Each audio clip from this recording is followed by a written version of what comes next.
So here we have the Seat Leon on a 17 plate. I'm going to start off by showing you around the outside of the car, and then we'll hop in and run through some controls on the inside. From the outside though, you can see it's a 5-door car with alloy wheels and tinted windows. Let's start off inside the boot first of all.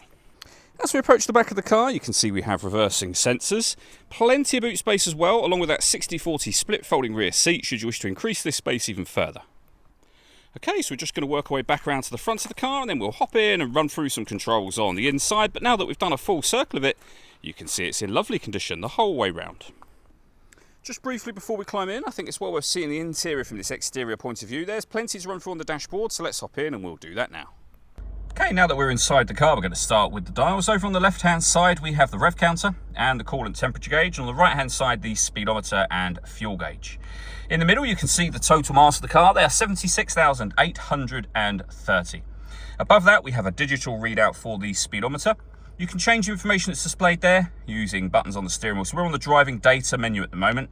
There are other menus available to you as well. And you can see me circling through those now. Back around to the beginning again. If we back out to the steering wheel, the buttons I was using to do that are just here on the right-hand side, along with voice activation for the phone. And then over on the left-hand side, we have stereo controls for the car. Stereo itself is over in the center. It's all touchscreen. You have a button down the, or a couple of buttons on the left-hand side to access your main menu.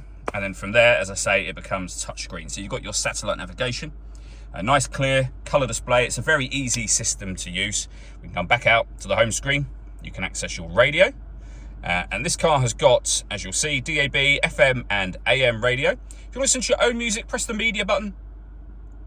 And then source, and you've got a number of ways in which you can listen to your music, including streaming it wirelessly from your phone or Bluetooth device via Bluetooth audio, and then back out again to the home screen from there. And you can pair your phone down on that bottom left-hand corner. Below that, we can turn off the stop and start. This car is designed to cut out when it's stationary in traffic to save you fuel. That system is off when that light shows. We can turn our hazard warning lights on and off.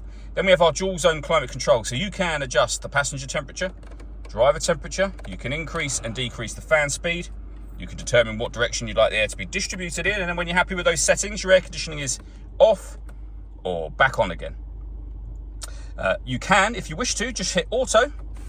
The car will now maintain the temperatures you've asked for by taking full control of the fan speed and the direction of the air for you. And again, you can override that whenever you wish to and put it back on your own settings here. We have some storage space underneath that, as well as 2 USB inputs and your auxiliary input, and then a 6-speed manual gearbox. All that leaves me to say is thank you for taking the time to watch this video. If you'd like to come and see the car in person and have a test drive, please feel free to give us a call here at Surrey Specialist Cars.